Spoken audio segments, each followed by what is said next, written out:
दीक्षित होकर तपस्या करके मोक्ष को प्राप्त हुए। आचार्य महाराज की सारे परिवार के लोग व्रती बने, दीक्षित हुए, तो एक जैसे भी धर्मात्मा मिलकर के एक जगह उत्पन्न हो जाते हैं, और कहीं पर एक ही जगह बहुत सारे पापी प्राणी इकट्ठे हो जाते हैं। तो मेरे सारे मांसाहारी होते हैं, सारे व्यसनी होते हैं, सब अन्याय अनीति करने वाले होते हैं। कभी कभी हिंसा नहीं की है और हिंसा का फल मिल गया। कैसे मिला? उसने जिस समय हिंसा करने का संकल्प कर लिया था, झूठ बोलने का संकल्प कर लिया था, चोरी करने का संकल्प कर लिया था, कुलसी सेवन करने का भाव कर लिया था, परिग्रह अरबपति खरबपति या जो भी बनने का भाव कर लिया था, उसी समय कर्मबंध हो गया था। इसलिए वो भले वो पाप नहीं कर पाया और उसका फल उसे मिल गया। कभी कभी हिंसा करते करते फल मिल जाता है। कोई मार तो दूसरे के लिए रहा था, लेकिन उस शस्त्र से उसी का घात हो गया, उसी का मरण हो गया। तो ऐसा भी करते करते भी फल मिल जाता है। और कई बार हिंसा कर ली गई और हो सकता है उसी जीवन में फल मिले, या 1 2 3 4 5 100 200 1000 भाव बाद भी मिल सकता है उसका फल। करोड़ों भवों बाद भी फल मिल सकता है, अनंत भाव बाद भी फल मिल सकता है। कहते हैं कि भीष्म पितामह शैया के ऊपर 6 महीने तक लेटे रहे बाणों की। तो बाणों की शैया पर क्यों लेटे रहे, पूछा गया तो किन्हीं अवधि ज्ञानी महाराज ने बताया कि 1 2 3 4 आदि उनके 99 भाव देखे। उन्होंने ऐसे ही कोई काम नहीं किया था कि जिस कर्म के उदय से उन्हें बाणों की शैया पर लेटना पड़ता। जब 100वां भाव देखा तो पता चला कि वे उस समय किसान की पर्याय में थे, और वो हल बकल वाला पर ना ले जा रहे थे, खेत की ओर जा रहे थे। एक सांप दिखा तो उन्होंने उसको जिंदा कोई मार दिया, और एक बमूरा का पेड़ होता ना जिसके पत्ते में कांटे होते, उस पर फेंक दिया। वो सांप मरा नहीं था, उसके पूरे शरीर में कांटे छिद गए, वो तड़पता रहा। वो बहुत देर बाद जब ने उतरे वापस निकले तो उन्होंने देखा कि अरे बेचारा तड़फ रहा है, चलो निकाल दो। तो निकाल दिया। तो उस समय का बांधा हुआ कर्म 100 भाव बाद उदय में आया। तो ऐसा भी हो सकता है कि जो कर्म हमने बांधा है वो 100 भाव बाद, 1000 भाव बाद, करोड़ और अनंत भाव बाद भी उदय में आ सकता है, और तत्काल आप करते करते भी उसका फल भोग सकते हैं। जैसे आप लोग खेती किसानी करते नहीं होंगे, करते हैं? करने वाले बहुत कम है। पर ये तो आपको मालूम होगा कि कुछ फसल ऐसी होती है जो 2 महीने में आ जाती है, मक्का ज्वार वगैरह। कुछ 3 में आती है, कुछ 4 महीने में आती है। कुछ फसलें ऐसी होती है 6 महीने में आती हैं, और कोई 9-10 महीने में भी आती है, 1 साल में भी आती है। तो वो सारी फसलें, बीज तो वही जमीन है, उसमें बोया गया बीज, पानी खाद जो भी दिया, लेकिन उनको इतना समय लगता है, तो वो 3 4 9 10 11 12 महीने तक लग जाते हैं। तो उनको अलग अलग टाइम लगता है। इसी को आवाधा काल बोलते हैं। अथवा यूँ समझिए कि जैसे आपने मार्केट से कोई सब्जी या फल खरीदे, कई बार तो होता क्या है कि आपने वहीं भी खा ले, केले खरीदे, छिलका निकाला, वहीं खाने लग गए। और कई बार ऐसा होता है कि घर आकर के और हाथ पांव धो के कपड़े चेंज करके और भोजन करने बैठे तब खाया। कई बार ऐसा होता है कि वो ले तो आए लेकिन उनको रख लिया, दूसरे दिन तीसरे दिन का 1 सप्ताह बाद खाएं। कोई ऐसे सब्जी फल होते हैं, अथवा कोई अनाज है, गेहूँ चावल दाल इत्यादि आप ले आए और ला करके हो सकता है आज ही बनाना शुरू कर दिया दाल चावल गेहूँ से, अथवा उनको रख लिया 1 दिन 2 दिन 3 दिन 7 दिन बाद, या 15 दिन या महीना 2 महीने 4 या 1 साल बाद वो उसको खाएं आप, दाल चावल गेहूँ इत्यादि को। तो इस तरह वो जितने समय तक रखा रहा वो उसकी आवाधा मर्यादा कहलाती है। तो जैसे ये सब्जी फल अनाज इत्यादि फल देते हैं, लाभ मिलता है उनका और भोग में आते हैं, वैसे ही कर्म भी जिस ढंग से जैसे भावों से आप बांधते हैं उनका फल भी उसी ढंग से मिलता है। किन्हीं का तत्काल, किन्हीं का कुछ समय बाद, किसी का और ज़्यादा समय बाद, किसी का और अनेक भाव बाद मिलता है। तो ये यहाँ बताया जा रहा है, कई बार हिंसा करना शुरू की और कर नहीं पाई, पर हिंसा का फल उनको मिल गया। किसी ने किसी को मारना चाहा, अब वो उसे मार तो नहीं पाया। एक बार क्या हुआ, एक सेठ गांव में बंजी करने नहीं जाते कई बार, या दे दिया सामान तो पैसे उगाही नहीं करने के लिए जाते हैं। तो एक किसान को बड़ी ईर्ष्या हुई कि ये सेठ आता है हर बार और यहाँ से बहुत सारा चिरौंजी गाद है, ये यहाँ से बहुत सारी चीज़ें ले जाता है और इसको अब हम मार डालेंगे, जिससे कि जो भी सामान है वो हम खरीदेंगे, अब हम उपयोग करेंगे इसका। और हुआ ऐसा कि वो सेठ गया उसके गांव में और वो किसान आके रास्ते में बैठ गया जंगल में कि जैसे ही आएगा और इसको हम छुप गया एक वृक्ष के पीछे कि मार डालेंगे। हुआ ऐसा कि वो सेठ जी उस दिन दूसरे रास्ते से आ गए और जब दिन भर हो गया, वो तो बन गया, उनका मन कुछ नहीं हुआ सेठ जी का, तो वो दूसरे रास्ते से आ गए। लेकिन उसके लड़के ने सोचा कि पिताजी आए नहीं अभी तक, क्या बात है। तो वो गया और शाम हो गई थी, रात जैसी हो गई थी। तो उसने समझा कि ये वो सेठ आज हो सकता है कि देर से कहीं रुक गया हो, आया हो इस समय से, उसने दूर से ही बंदूक चला दी, तो उसका पिता ही मर गया। तो ऐसे कई भंग बनते हैं कि जो किसी दूसरे को मारना चाहता है पर उसके पुण्य का उदय रहता है, वो बच जाता है और ये खुद मारा जाता है। कई लोगों से ईर्ष्या द्वेष रखते हैं, बैर विरोध रखते हैं, उनका बुरा सोचते हैं, तो उनका बुरा तो नहीं होता है, उनके पुण्य का उदय रहता है, लेकिन इसका बुरा हो जाता है। तो ऐसे कई भंग यहाँ बताए गए कि हिंसा करना शुरू किया और नहीं कर पाए, फिर भी हिंसा का फल मिल जाता है। इसलिए मूल में अपन को धर्म की आराधना करनी चाहिए। किसी से ईर्ष्या द्वेष करने की अपेक्षा अपने पुण्य को बढ़ाना चाहिए। जैसे कहीं एक ब्लैक बोर्ड पर लाइन खींची है, अब उसको छोटा करना है, तो उस लाइन को मिटाने की अपेक्षा हम उससे के नीचे एक बड़ी लाइन खींच दीजिए ना, वो अपने आप छोटी हो जाएगी। उसको मिटाने से तो क्या छोटी होगी, किससे छोटी कहलाएगी बताइए। तो इसी तरह कई लोग तो दूसरों का बुरा करने के लिए देवी देवताओं की सिद्धि करते हैं, आराधना करते हैं। ज्ञानी और अज्ञानी में ये अंतर है। ज्ञानी धर्म की आराधना करता है तो देवता लोग खुद पूजा करने के लिए, सेवा सुरक्षा करने के लिए आते हैं, और अज्ञानी धर्म की आराधना नहीं करता है, धर्म देवताओं को बुलाता है, सो कई बार उसी का सत्यानाश हो जाता है। तो देवी देवताओं को किसी को भी बुलाने की आवश्यकता नहीं, धर्म की आराधना करने की आवश्यकता है। अपना पुण्य बढ़ेगा, अपना सब कुछ अच्छा होगा। और पुण्य बढ़ाएंगे नहीं, केवल दूसरों से ईर्ष्या द्वेष बैर विरोध नफरत रख करके बुरा विचारेंगे तो खुद का ही बुरा होने वाला है, ये यहाँ कहा जा रहा है। फिर आगे गाथा नंबर 55 देखेंगे। एक करोति हिंसाम भवन्ति फल भागिनो बहवो विदधति हिंसाम हिंसा फल भुग भवति कहा एक करोति हिंसाम भवन्ति फल भागिनो बहवो विदधति हिंसाम हिंसा फल भुग भवति कहा। बोले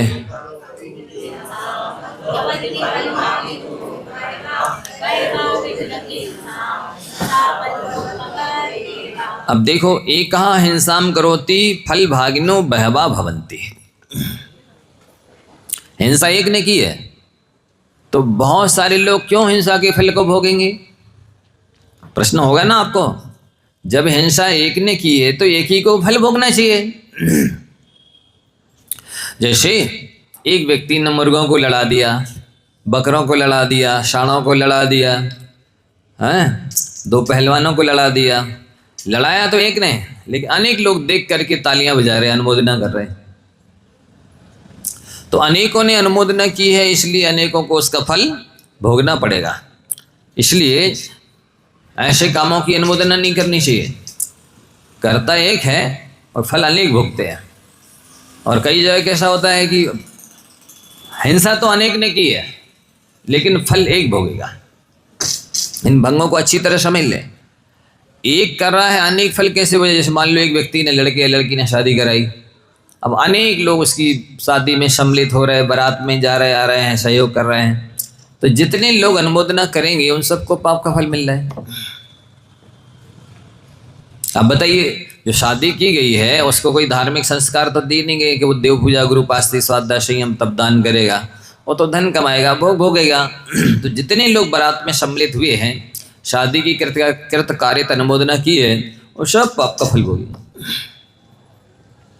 एक घर बना रहे हैं, अनेक लोग उसकी अनुमोदना कर रहे हैं, हाँ अच्छा बना रहे हो, ऐसा बनाओ ऐसा बनाओ, इसमें यहाँ ये बनाओ, यहाँ लेट बना दो, यहाँ बाथरूम बना दो, यहाँ किचन बना दो इत्यादि अनुमोदना कर रहे हैं, सलाह दे रहे हैं, तो वो सब पाप का फल भोगेंगे। भले एक रहे उसमें दो रहे, या एक ने बनाई कितने ने बनाई ये मत नहीं है, अनुमोदना कितने लोगों ने की उन सबको फल भोगना पड़ेगा। अब एक ने हिंसा की, हिंसा अनेक ने की और एक कैसे फल भोगेगा? जैसे मान लो किसी ने एक कारखाना खोला, अब उस कारखाने में काम तो अनेक लोग कर रहे हैं, अनेक कर्मचारी कर रहे हैं, मिल है, कंपनी है, कारखाना है, खोलने वाला एक है, चलाने वाला एक है, और उसमें काम करने वाले अनेक हैं। तो भले अनेक के द्वारा हिंसा हो रही है, उनको अपने हिसाब से जितनी उनकी कषाय होगी, अज्ञान संयम होगा, प्रमाद होगा, उतना कर्मंद होगा। ये सबसे ज्यादा कर्मंद तो उस मिल के, कंपनी के, कारखाने के मालिक को हो रहा है, समझ रहे? इसलिए बहुत सारे लोग हैं, जैसे एक ने कत्ल खाना खोला, अब उसमें अनेक कषाई काम कर रहे हैं, या अनेक लोग उसमें अनुमोदना कर रहे हैं, लेकिन मुख्य रूप से जो पाप कर्म का फल भोगता होगा वो खोलने वाला होगा एक, और बाकी के जो काम कर रहे हैं, सम्मिलित हो रहे हैं, उनको उनके हिसाब से उनकी जैसी कषाय है उसके अनुसार कर्मंद होगा। तो ये सारी चीज़ें आपको ध्यान में रखना है कि कैसे एक व्यक्ति हिंसा करता है और अनेक फल भोगने वाले होते हैं। बड़े बड़े काम मुख्य रूप से कॉलोनी काट दी, एक ही व्यक्ति ने तो बनाई है, अब रह रहे अनेक, उसमें अनेक पाप कर रहे हैं, तो भोगने वाला एक होगा। इसी तरह यहाँ इस क्षेत्र में लगा लीजिए कि मंदिर तो एक व्यक्ति ने मान लो व्यक्तिगत बनाया और अनेक लोग उसमें पुण्य कमाएंगे, तो अनेक को पुण्य का फल मिल रहा है। एक ने मंदिर बनाया है या संत भवन बनाया है या कोई गौशाला एक व्यक्ति ने खोली है, पर उसमें अनेक की रक्षा हो रही है, अनेक लोग सहयोग कर रहे हैं, तो अनेक को पुण्यबंध होगा। दोनों क्षेत्र में लगाना है, पुण्य के क्षेत्र में भी और पाप के क्षेत्र में भी, आरंभ परिग्रह विषय कषाय के क्षेत्र में भी और दान पूजा तप त्याग के क्षेत्र में भी। जिस क्षेत्र में जितने लोग काम करेंगे मन से, वचन से, काय से, कृत से, कार्य से, अनुमोदना से, उतने लोगों को उस हिसाब से पुण्य अथवा पाप का बंध होता है। तो ये आपको बचना किससे है? जो आरंभ परिग्रह विषय कषाय के कार्य हैं उन सबसे तो आपको परहेज रखना है, कृत अनुमोदना से बचना है, और बाकी धर्म के जितने कार्य हैं उन सब में आप कृत कार्य अनुमोदना, मन वचन काय, समरम समारंभ आरंभ सब लगाइए, 9 कोटि लगाइए। लेकिन प्राय उल्टा होता है, धर्म के क्षेत्र में भी शरीर से बंधे रहेंगे, बैठे रहेंगे, और मन दुकान में, ऑफिस में चला जाएगा, किचन में चला जाएगा, मार्केट में सब्जी लेने के लिए चला जाएगा। जबकि धर्म क्षेत्र में मन वचन काय, कृत कार्य अनुमोदना, समरम समारंभ आरंभ सभी लगाने चाहिए। और जो 80 कृषि शिल्प विद्या वाणिज्य आरंभ परिग्रह विषय कषाय के सांसारिक जितने भी कार्य हैं उनमें करना ही पड़े तो केवल शरीर लगाओ। अकेले शरीर से काम नहीं चलता है तो वचन लगा दो, संक्षिप्त में अल्प वचन, लेकिन मन को तो गुरु और प्रभु के चरणों में रखो। मन से तो आप विरक्त ही रहें, अनासक्त रहें, दूरी बना के रखें, तो कर्मंद से बचेंगे। ऐसा पूज्यपाद आचार्य महाराज ने समाधि शतक में लिखा है। क्या लिखा? कि आत्मज्ञानात् परम कार्यम ना बुद्धौ धारेत चिरम कुर्याद अर्थवशात किंचित वाक्कायाभ्याम मतत्परा। आत्मज्ञानात् परम कार्यम ना बुद्धौ धारेत चिरम, आत्मज्ञान के अलावा, आत्म कल्याण के अलावा, आत्महित के अलावा दूसरे संसार के कामों में बुद्धि चिरकाल तक टिके ही नहीं। लगे ना किसी भी सांसारिक काम में, मन ना लगनी चाहिए, मन से विरक्त, अनासक्त, निर्लिप्त रहना चाहिए। मन और वचन लगाना पड़े तो वो ऊपर विरक्त भाव से, ऊपरी से, उसे उसे बोलते ना, हैं? जानते उसे उसे महाराज जी उसे उसे वापी लोगों को सुन को कहने लगे थे। पहले तो सुना आपसे होगा, दक्षिण में थोड़ी उन्होंने भी शब्द सुना होगा। उसे उसे माने ऊपरी ऊपरी, विरक्त, अनासक्त, सही में नहीं, झूठा। तो ऐसे सांसारिक काम ऊपरी करो, उसे उसे बाहरी विरक्ति भाव से, मन से उसको आत्मा का स्वभाव नहीं समझो, मन से उसका अपना पद है, स्वभाव है, कर्तव्य है, लक्ष्य, ऐसा ना समझ करके करना पड़ रहा है, मजबूरी में करना पड़ रहा है। एक सज्जन बोले, महाराज जी आप बोल रहे हैं ये हिंसा नहीं करना चाहिए, ये आरंभ नहीं करना चाहिए, हम क्या करें, दीपावली आई है, घर की लिपाई पुताई नहीं करें? अब इसमें भाई क्या गलती, लिपाई पुताई सफाई तो करनी पड़ेगी। हमने कि आपकी गलती ये है कि आप घर नहीं छोड़ पा रहे। क्या घर में हम घर में हैं महाराज जी, लिपाई पुताई नहीं करें, साफ सफाई, ऐसी गंदगी पड़ी रहते हैं, इसमें हमें क्या गलती है यदि हम साफ सफाई कर रहे हैं? हमने की गलती आपकी ये है कि आप घर नहीं छोड़ पा रहे। घर छोड़ दीजिए, हमें तो कोई लिपाई पुताई नहीं करनी पड़ रही है, लिपि पुते में जरे पुछे में रह रहे हैं। आपको भी लिपा पुता जरा साफ मिलेगा, छोड़ दीजिए घर। कितने तो संत भवन बने हुए हैं, कितने आश्रम बने हुए हैं, कितनी धर्मशालाएं बनी हैं, दूसरों के लिए बना रहे सब, बस स्वयं नहीं रहते उनमें। तो ये कमी है, ये लोग दोनों हाथ से बनाते हैं, हम दोनों हाथ से खाते हैं। तो हाँ, आप भी छोड़ दीजिए, आपको भी दोनों हाथ से खाने मिलेगा। तो ये कह रहे हैं कि आपको जितनी भी कर्म बंद की कारणभूत कार्य हैं, संसार बढ़ाने वाले काम हैं, दुख देने वाले काम हैं, पाप बंद कराने वाले काम हैं, उन सब को आप करना पड़े तो केवल शरीर से करिए, नहीं चले तो वचन लगा दीजिए ज़्यादा से ज़्यादा, लेकिन मन मत लगाइए। मन को तो पाप, मने पाप को पाप समझिए। यदि पाप में मन आसक्त हो जाता है, इसका मतलब है कि आपका अभी संसार में रहना काफी बाकी है, अभी आपको दुख भोगना काफी बाकी है, इसीलिए आप पाप में रुचि ले रहे हैं। धर्म में रुचि देखो, सुख देने से सुख मिलता है, दुख देने से दुख मिलता है। लिखो, अभी भी बोलना पड़ेगा, काहे को पेन कापी खोल के बैठे। सुख देने से सुख मिलता है, दुख देने से दुख मिलता है, पाप करने से पाप बंद होता है, पुण्य करने से पुण्य बंद होता है। व्यक्ति की कुटेव क्या है कि वो चाहता तो है सुख, पर काम करता है दुख के। जब तक दुख के साधनों से ना बचे, तब तक दुख से कैसे बचेगा? जब तक सुख के साधनों को ना अपनाए, तब तक सुख कैसे मिलेगा? सुखाय दुखानी गुणाय दोषान, धर्माय पापानी समाचरंती, तैलाय वाला सिक्ता समूहम निपीड़यन्ति स्फुट मत्व दिया। क्या बोलते? अज्ञानी की और ज्ञानी की पहचान, अथवा मिथ्या दृष्टि और सम्यक दृष्टि की पहचान, अथवा निकट भव्य और दूर भव्य की पहचान क्या है? सुखाय दुखानी, सुख पाने के लिए दुख के साधनों को अपनाता है। जैसे संपत्ति और विपत्ति का जोड़ा है, आपको यद्यपि ये गले नहीं उतरेगा। जहां संपत्ति होगी वहां सुख साता होगी, जहां संपत्ति नहीं होगी वहां दुख होता होगा। लेकिन नियम यह है कि संपत्ति विपत्ति को लेके आती है। ये दोनों सहेलियां हैं, क्या है? Friend, fast friend. अच्छा अच्छा, हाँ, तो ऐसा है, फास्ट फ्रेंड है, वो साथ में ही रहती है। जहां जहां संपत्ति वहां वहां विपत्ति, ये नियम है।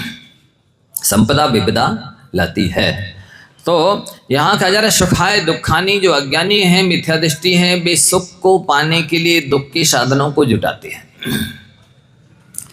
और गुणाय दोषान, गुणवान बनने के लिए दूसरों के दोष देखते हैं। बताइए। और धर्माय पापानी चरंती, धर्म के नाम पर पाप करते हैं। इनका ऐसा करना इस तरह से है कि जैसे तैलाय वाला सिकता समूहम निपीडयन्ति स्फुटमत्व दिया। कोई बालक, कोई भोला, कोई अज्ञानी चाहता तो है तेल, पर पिरोता है रेत। रेत पिरोएगा तेल निकलेगा? पानी बिलोएगा मक्खन निकलेगा? पत्थर पर खेती करेगा, बीज बोएगा, खेती आएगी, फसल होगी। गधे के सींग से दूध निकलेगा? नरसिंहपुर वाले तो निकाल देंगे। नहीं, अच्छे यहाँ के लोग अच्छे हैं ना, इसलिए निकाल देंगे। बिल्कुल, ये असंभव काम को संभव कर देंगे। इसी का नाम नरसिंह। हाँ, नर होकर के सिंह लगा है। तो मतलब ये है कि जैसे सुख के साधनों से ही सुख मिलता है, दुख के साधनों को अपनाने से सुख नहीं मिलेगा, दुख मिलेगा। क्रम है विषय, पाप, दुर्गति, दुख। पंचेंद्रिय के विषय आप जुटाएंगे, साधन जुटाएंगे, पंचेंद्रिय के विषयों के साधन जुटाएंगे तो पंचेंद्रिय के विषयों को भोगने के भाव होंगे। पंचेंद्रिय के विषयों को भोगेंगे तो पाप कर्म का बंध होगा, पाप कर्म का बंध होगा तो दुर्गति होगी, दुर्गति में जाएंगे तो दुख मिलेगा। ये क्रम है, ये सीरियल है, ये नियम है कि इस विधि से चल रहे हो तो यहाँ पर पहुँचोगे। मैंने सीधी सी बात है, यदि आपने दिल्ली की ट्रेन में यात्रा की है, टिकट ली है, बैठे हैं, तो बम्बई कैसे पहुँचेंगे? बम्बई की ट्रेन में बैठोगे तो ही बम्बई पहुँचोगे ना। इसी तरह से यदि आप पंचेंद्रिय की साधन जुटाएंगे, जैसे आज कहते ना, अज्ञानियों की धनतेरस है और ज्ञानी की धर्मतेरस है। अज्ञानियों की धनतेरस और ज्ञानियों की धर्मतेरस। नहीं, उन अज्ञानियों ने धनतेरस को धनतेरस बना दिया। कौन सी तेरस थी वो? धनतेरस थी। जब भगवान महावीर स्वामी ने अपना धर्मोपदेश देकर देना बंद किया, समोषण को छोड़ा और अंतिम ध्यान लगाया, योग निरोध किया अपना, अब उसके बाद उनको मुक्ति मिली है, तो वो मुक्ति का प्रसाद कर रहे, ये अज्ञानी धन जोड़ रहे हैं। बताइए, धन से तो मन चंचल होता है, व्यग्र होता है। आप देख लो, जो जितने धनवान हैं वे उतने ज्यादा उग्र व्यग्र हैं। धन मुख्य रूप से मन की एकाग्रता को भंग करता है, मन को कलुषित करता है, मन को कठोर बनाता है। आप लिख लीजिए, धन मन की एकाग्रता भंग करता है, मन को कलुषित बनाता है, मन को कठोर बनाता है। ये नियम है। इसलिए एक जो ध्यान करना चाहते हैं, देखो दो तरह के लोग हैं। एक तो अर्थ की ओर ध्यान, अर्थ का ध्यान करके, अर्थ का ध्यान करते करते अर्थ ही पर आ जाते हैं, जीवन को व्यर्थ करके पाप के गर्त में चले जाते हैं। दूसरी आत्मा की ओर ध्यान लगाने वाले एक दिन परमात्मा बन जाते हैं, जीवन को पावन बना लेते हैं, संसार से परे हो जाते हैं। दो तरह के लोग हैं। ये धन्यतेरस है। इसमें अज्ञानी लोग विशेष रूप से वाहन खरीदेंगे, वस्त्राभूषण खरीदेंगे, बर्तन खरीदेंगे। ये महामिथ्या दृष्टि दीर्घ संसारी है ही नहीं। ऐसा कोई शास्त्र में लिखा नहीं, इसका कोई ऐसा नियोग नहीं है, तंत्र नहीं है, टोटका नहीं है कि आज के दिन खरीदो ही कुछ ना कुछ। व्यर्थ का आडंबर बढ़ाते जाते हैं, वस्त्र बढ़ते जाते हैं, बर्तन बढ़ते जाते हैं और भोग की सामग्री बढ़ती चली जाती है। वहाँ पर कबाड़ खाना बढ़ता चला जाता है। दीपावली में सारा सामान बाहर निकाला होगा और लिपाई पुताई करके, झराई करके, और सोचा होगा ये सामान कुछ काम में नहीं आता है, जिंदगी में आएगा भी नहीं, इसको फेंक देंगे, कहीं अलग कर देंगे, और पोत पात के झाड़ पहुँच करके धीरे धीरे पूरा फिर रख लिया होगा। पक्का है, उनके जी से पुंतरिया भी नहीं छूटेगी। बिल्कुल पक्का है, वे रख लेंगे। और ऐसे मोही अज्ञानी हैं कि उनके पास में टूटे फूटे बर्तन रखने के लिए जगह है, फटे पुराने वस्त्र रखने के लिए जगह है, जिससे अपशकुन होता है। टूटे फूटे बर्तन, फटे पुराने वस्त्र रखने से अपशकुन होता है। ये चीजें दरिद्रता बुलाती हैं। सो वे भी रखे रहेंगे। और टूटी फूटी साइकिलें, कुर्सी, हंड, पता नहीं कितनी कितनी चीजें रखी हैं घर में, उसके लिए जगह है, कमरे हैं, सब कुछ है।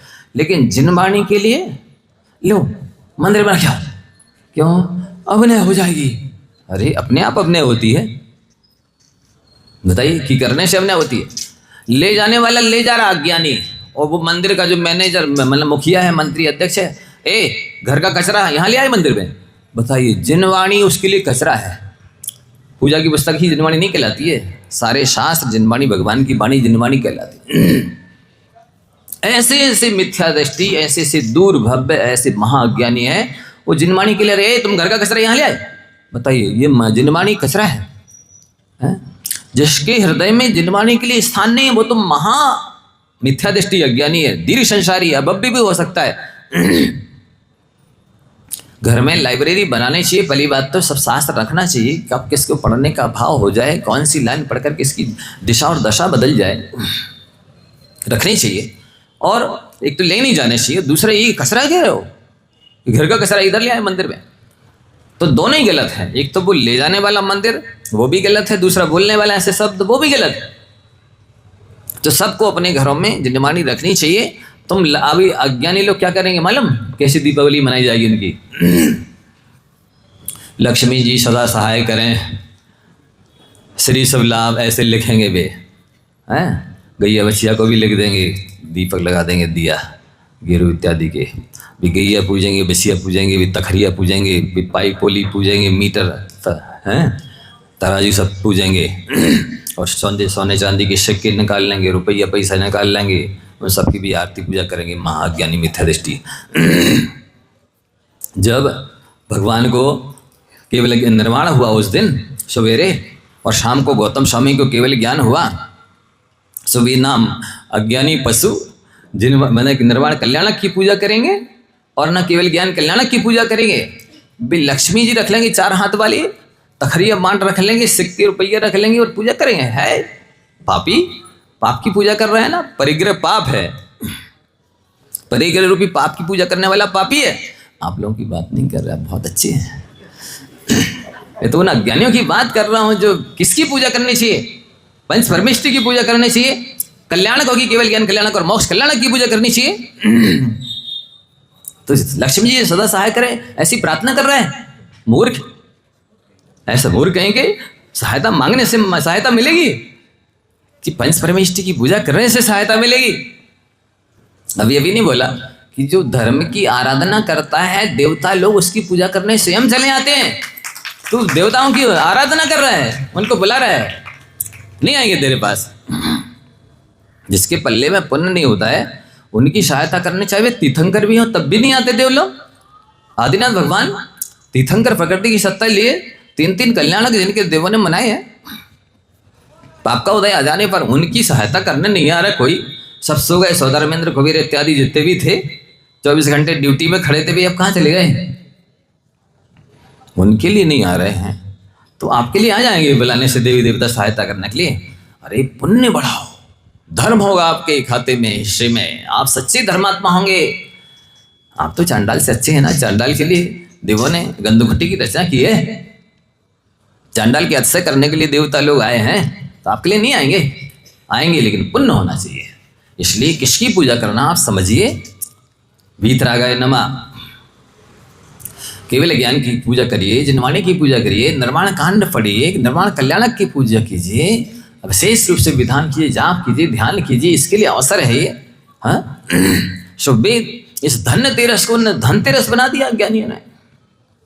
धन कमाने में लग गए और खरीदी बिक्री में लग गए। इस धर्म की तेरस को उन्होंने धन की तेरस बना दिया। हाँ क्या है ये?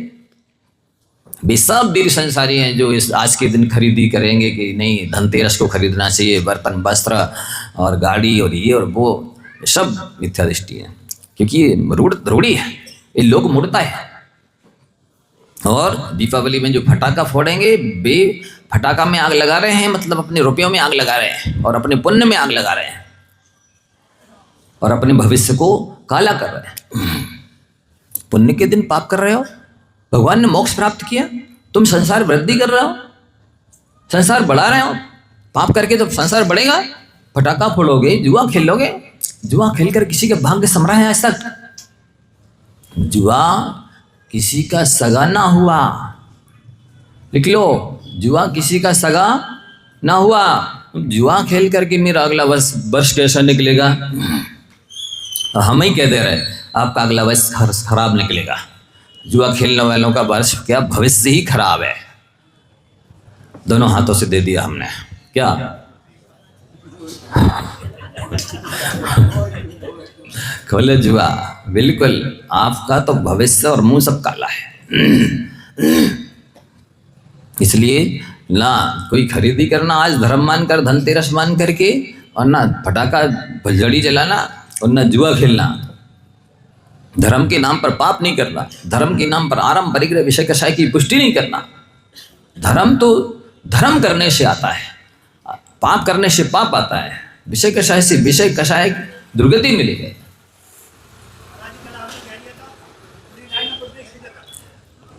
हाँ, समझदार लोग इशारा काफी होता है वकील साहब, समझदार को इशारा काफी होता है। आप लोग पत्र में लिख देते ना पहले, अब तो फोन चल गया, पहले पत्र में लिख देते, थोड़ा कहा बहुत जानना, या समझदार को इशारा काफी है, ऐसा कहते थे। तो समझने वाले समझ जाते हैं कि देखो तराजू के एक पलड़ी पर जिस पर वजन ज्यादा होगा वो ऊपर जाएगी, है ना? है? अच्छा, ध्यान से सुन रहा है, इसका मतलब परीक्षा तो नहीं पड़ती बीच बीच में। जिस पलड़े पर वजन होगा वो कहाँ जाएगा? नीचे जाता है ना। तो इसी तरह से जितना आडंबर जोड़ोगे, परिग्रह जोड़ोगे, उतने नीचे जाओगे। मतलब परिग्रह जड़ होता हुआ भी इस चेतन को जड़ बना देता है, इतनी सामर्थ्य इसके अंदर। इसलिए यहां कहा जा रहा है कि एक हिंसा करता है और बहुत फल भोगने वाले होते हैं। कैसे? एक ने शादी कराई, अनेक ने उनकी अनुमोदना की, बारात में बाराती और घराती बन के गए। और एक ने कंपनी है, कारखाना है, मिल है, कोई भी चीज कॉलोनी है बनाई है, और अनेक लोग पाप कर रहे हैं, उसमें काम कर रहे हैं। तो फल भोगने वाला मुख्य रूप से वो जो निर्माण करता है वो होगा। हम तो विवाह मात्र के समर्थक नहीं हैं, पर चक्रवर्ती हो चाहे गंधर्व विवाह हो, उसके समर्थक कैसे हो जाएंगे? नहीं समझे? विवाह से जीवन तबाह होता है, इसलिए कराव ने। समझदारी यही है। एक बाबा था, उसने क्या हुआ कि नाली में वो मोतीचूर का लड्डू पड़ा था, उसने उठा लिया। उसने सोचा किसी ने देखा नहीं है, पर वो देखने वाले तो रहते ही उस्ताद, देख लिया। अरे बाबा सुनो सुनो। बोलो क्या बात है? आपने नाली का लड्डू उठा लिया। बोले वो हम आगे जाके फेंकेंगे। किस लिए उठाया? आगे जाके फेंकेंगे। बोलो वो समझदार है?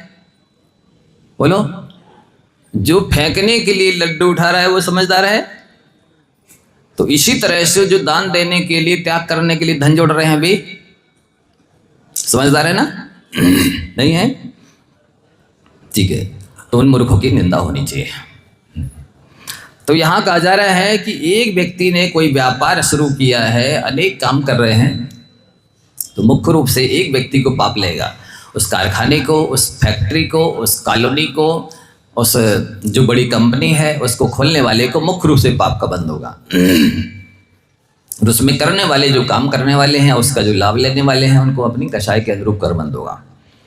फिर इसी तरह से एक व्यक्ति ने मुर्गे को, बकरे को, सांडों को लड़ा दिया, बाकी सब लोग खड़े खड़े मजा देख रहे हैं, हिंसा निरोधर ध्यान कर रहे हैं, तो वो अनेक फल के भागीदार होंगे।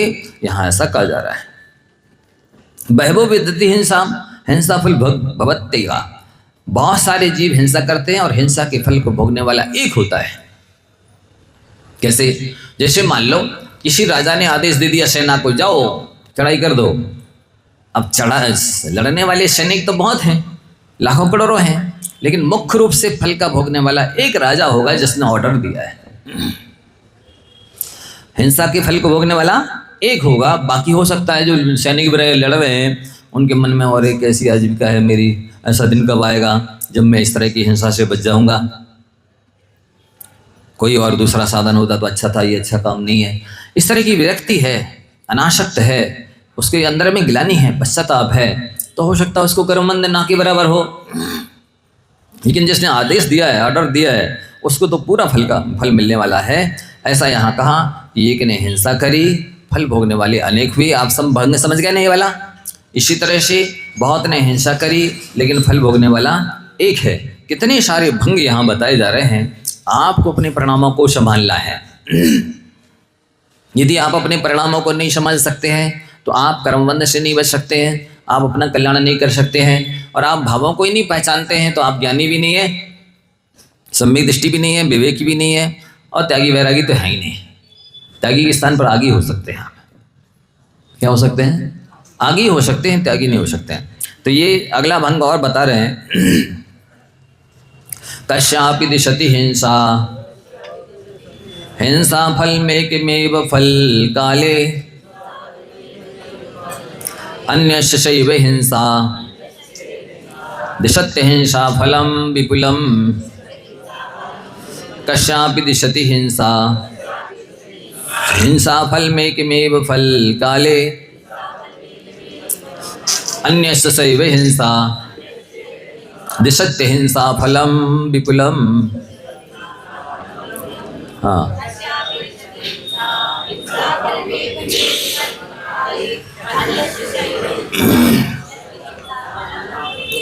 किसी जीव के लिए वही हिंसा हिंसा का फल दे रही है। किसी जीव के लिए हिंसा भी अहिंसा के फल को देती है। देखिए कितना विचित्र है। कभी कभी अहिंसा हिंसा के फल को देती है और कभी कभी हिंसा अहिंसा के फल को देती है? हाँ हाँ वकील साहब, दृष्टांत तो हम जरूर देंगे। जैसे आप अपना आर्गूमेंट्स देते हैं ना, तभी आपकी बात पुष्ट होती है। इसी तरह हम भी अपना तर्क है, दृष्टांत है देंगे, तभी तो आप समझेंगे। एक नाई और एक धोबी दोनों मित्र थे। उन्होंने एक मिलकर के धर्मशाला बनवाई। हुआ ऐसा कि वो जो नाई था एक बार दिगंबर मुनिराज को उस धर्मशाला में ठहराने के लिए ले आया। अब वो धोबी था जो बहुत दिगंबर साधु से चिढ़ता था। इन नांगे को ले आए तुम इधर, अपशकुन कर दिया, अशुद्ध कर दी धर्मशाला, निकालो इनको। बोले नहीं, साधु संत के लिए ही बनाई गई है धर्मशाला, वो तो रहेंगे नहीं, निकले नहीं जाएंगे। क्यों जाएंगे, किस लिए बनाई है? और इतनी ज़्यादा उनमें विवाद हो गया, लड़ाई झगड़ा हो गया और एक दूसरे को मार के मर गए। उस समय दोनों मरे और एक सुअर और एक शेर बन गया। ध्यान देना, सुअर और शेर बन गया। अब जन्म जन्मांतरों के संस्कार तो चलते ही हैं, साथ में जीव के जाते हैं, पक्का नियम है। पिछले भाव में जो जैसा करके आया है वो इस जन्म में संस्कार रहेगा, वैसे पुण्य भी रहेगा, वैसे योग नियोग साधन संयोग भी मिलेगी, नियम होता है। तो हुआ ऐसा कि वो दोनों जंगली सुअर और शेर थे। अब पुनः इस जन्म में, इस जीवन में एक दिगंबर साधु गुफा में बैठे हुए ध्यान कर रहा है। अब वो जो शेर है, धोबी का जीव, जिसको पिछले जन्म में भी दिगंबर साधु से ईर्ष्या द्वेष था, घृणा थी, इस जन्म में भी साधु से ईर्ष्या द्वेष घृणा थी, और वो जैसे गुफा में घुसने लगा कि मुनिराज को खाएंगे, उसी समय वो सुअर भी आ गया वहीं। उसने कहा नहीं, हम साधु को नहीं खाने देंगे, नहीं मारने देंगे। दोनों ही बलशाली थे और जंगली थे, दोनों के ही नाखून इत्यादि बहुत पहने, और दोनों में आपस में घमासान युद्ध हुआ। बहुत लड़े आपस में, और दोनों लड़ते लड़ते एक दूसरे को इतना छत विच्छत कर दिया कि दोनों मर गए। सुन रहे वकील साहब? सुअर भी और शेर भी दोनों ही मर गए। देखने वाले कहेंगे दोनों लड़ रहे हैं, देखने वाले कहेंगे दोनों एक दूसरे को मार रहे हैं, और देखने वाले देखेंगे कि दोनों एक दूसरे को मार के मर गए। लेकिन आचार्य भगवान क्या कह रहे हैं कि सुअर स्वर्ग में गया और शेर नरक में गया। जब दोनों ही लड़े, दोनों ही ने एक दूसरे को मारा, दोनों ही मरे, तो दोनों ही को नरक जाना चाहिए था ना। सुअर स्वर्ग कैसे चला गया हिंसा करके भी? सुन रहे हो आप लोग? हाँ, हिंसा दोनों ने की है। आप कह रहे हैं यहाँ ये दीपक न जलाओ, हिंसा हो रही, सब में जीव भरे हैं। ये धूप न जलाओ, हिंसा हो जाएगी, हाँ पाप लग जाएगा, जीव भरे हैं सब में। पुष्प न चढ़ाओ, नैवेद्य न, लड्डू नहीं चढ़ाना, मोदक क्या चढ़ाना, नारियल चढ़ा देना, ऐसा कह रहे लोग। ये दृष्टांत रखा है आपके सामने। हिंसा की है दोनों ने, दोनों मर गए हैं मार के, लेकिन सुअर हिंसा करके क्यों स्वर्ग में गया, हम आपसे पूछना चाहते हैं। महिराज को बचाने का भाव था, इसलिए सुअर स्वर्ग में चला गया। तो यहाँ जो दीप जला रहा है, जो धूप चढ़ा रहा है भगवान को, उसका भाव क्या है? जीवों को मारने का? बोलो पढ़े लिखे लोगों, वकील साहब, ठीक से करना है इसको हिसाब किताब। एक केस एकदम हमारे पक्ष में जाना चाहिए। नहीं, न्याय नीति के अनुसार हम दबाव प्रभाव नहीं डाल रहे हैं, ये केस हमारे पक्ष में जाना चाहिए। हम धर्मी तो हैं, न धर्म के बिना, धर्मात्माओं के बिना धर्म रहता है? कहाँ है धर्म की मूर्ति? कोई स्टेच्यू देखा आपने धर्म की? है? हाँ बिल्कुल, भाव से हिंसा नहीं है, द्रव्य से हिंसा है। तो जैसे वो सुअर हिंसा करके मार के मर गया और स्वर्ग में गया, इसी तरह से जिनका पूजा भक्ति करने का भाव है, पुष्प नैवेद्य दीप धूप चढ़ा करके वे स्वर्ग मोक्ष को ही प्राप्त करके हिंसा के फल को प्राप्त नहीं करेंगे। ये ठीक है कि अतनाचार रखना चाहिए, शुद्धि का घी हो, मर्यादा का हो, दीप धूप हो, उसमें चिमनी हो, विवेक से काम तो करेंगे हम, इसके बाद भी हिंसा होगी, पर हिंसा का फल नहीं मिलेगा, अहिंसा का ही फल मिलेगा। इसलिए आप लोग एकांतवादी मिथ्यादृष्टि जो है ना, निश्चयभाषी इत्यादि, उनके कहने में नहीं आ जाना। हम ठोक पीट के अच्छे से आपको पक्का बना के जा रहे हैं। हाँ नहीं, एक आधे कोई आ गया ना निश्चयभाषी, और वो दो चार को बिठाएगा और किसी को गिफ्ट देगा, इनाम देगा, तो सबके माँ बाप खिंच के आ जाएंगे। दो चार मौड़ामणियों को बिठा लेगा और उन सबको गिफ्ट दे देगा, उस गिफ्ट के लोग उनके माँ बाप भी आ जाएंगे और उन सबको सुना देगा, और एक अलग सभा बन जाएगी और एक दूसरे साल अलग मंदिर बन जाएगा और दो पंथ खड़े हो जाएंगे। ऐसी स्थिति है। इस शास्त्र में सब लिखे हैं दृष्टांत प्रमाण। अब इस दृष्टांत से समझ में आ गया ना? क्यों डॉक्टर साहब, वकील साहब, सब लोग पढ़े लिखे तो बैठे हैं, इंजीनियर हैं, प्रोफेसर हैं, क्यों प्रोफेसर साहब सब हैं यहाँ? बिल्कुल मैडम, बोलो गलत करेंगे सही है? सही है। देखो, हिंसा करके भी अहिंसा के फल को प्राप्त हुआ है। साक्षात दृष्टांत है शास्त्रों में, हमारा कल्पना चिंतन तो नहीं है, हमारी कल्पना तो नहीं है, शास्त्र में लिखा है कि नहीं लिखा? लिखा है। तो जैसा अभिप्राय होगा वैसा फल मिलने वाला है। बाय में हिंसा हो रही है कि अहिंसा हो रही है, क्या हो रहा है, मतलब नहीं है। आपका भाव क्या है, आप कितना यत्नाचार रख रहे हैं, आप कितना विवेक रख रहे हैं, कितना आलस छोड़ रहे हैं, कितनी श्रद्धा भक्ति आपकी बलवती है, उसके अनुरूप आपको फल मिलेगा। ये कितना स्पष्ट विवेचन लिखा हुआ है। एक जीव को हिंसा अहिंसा का फल दे रही है, एक जीव को अहिंसा हिंसा का फल दे रही है। अब एक और दृष्टांत समझाइए कि अहिंसा कैसे हिंसा के फल को देगी। देखिए, एक कसाई है, वो मुर्गों को बढ़िया खिला रहा पिला रहा, मांसल बना रहा है, पुष्ट बना रहा है, बकरों को खिला पिला रहा है, पुष्ट बना रहा है, लेकिन ये खिलाना पिलाना भी पाप है, उसको पाप का ही फल मिलेगा, हिंसा का फल मिलेगा, अहिंसा का फल नहीं मिलेगा। अब बोलेंगे क्या खिलाना पिलाना, किसी को स्वस्थ रखना है, हृष्ट पुष्ट रखना भी पाप है? अरे उसका उद्देश्य हृष्ट पुष्ट करना इसलिए है कि ज़्यादा महंगी दामों में खरीदेंगे मांसाहारी लोग, कसाई कत्ल खाने वाले, इसलिए खिला रहा है। तो खिलाना भी उसके लिए पाप बंद का कारण है। भोजन कराना, भोजन पानी देना भी पाप बंद के लिए कारण हो रहा है। तो अहिंसा दिख रही है, ऊपर में वो खिला पिला रहा है, पुष्ट कर रहा है, पाल पोस रहा है, लेकिन अंदर में भाव दूषित होने की वजह से उनको दूषित फल मिलेगा। भले वो मुर्गी पालन केंद्र लिख दें, मछली पालन केंद्र लिख दें, अरे पालन केंद्र है कि मारण केंद्र है?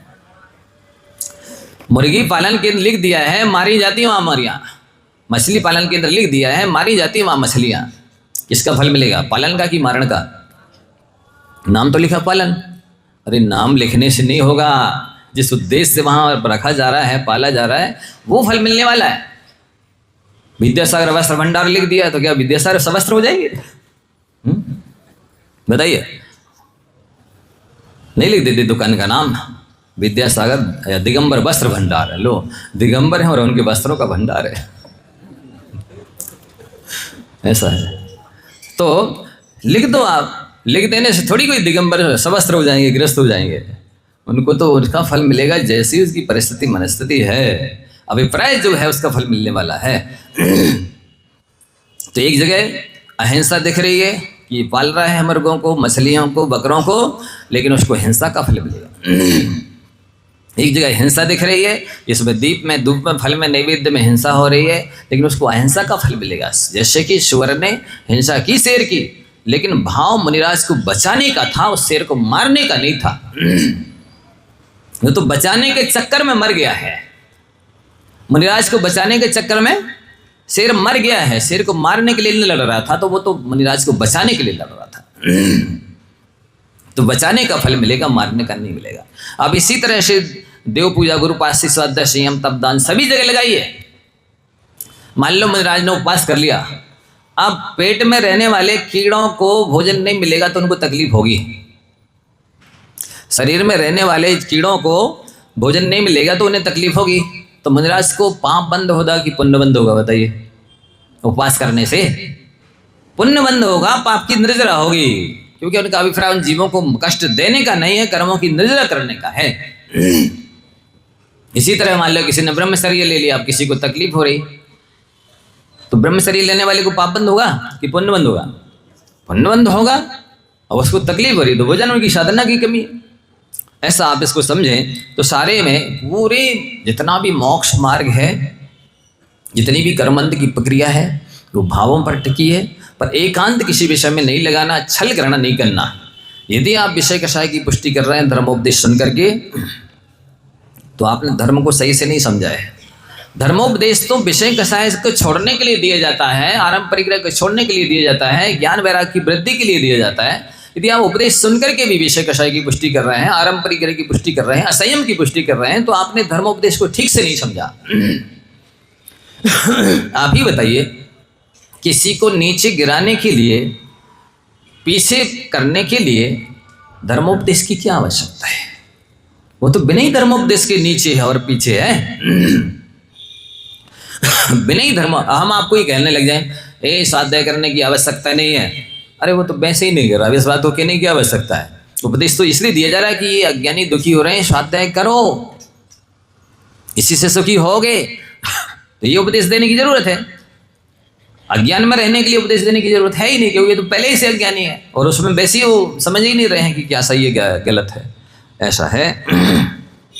एक और समझ लीजिए, अब समय हो गया, अगले देखेंगे। बहुत अच्छा विषय है ये, सुनने समझने जैसा है। अहिंसा हिंसा के फल को देती है, हिंसा अहिंसा के फल को देती है।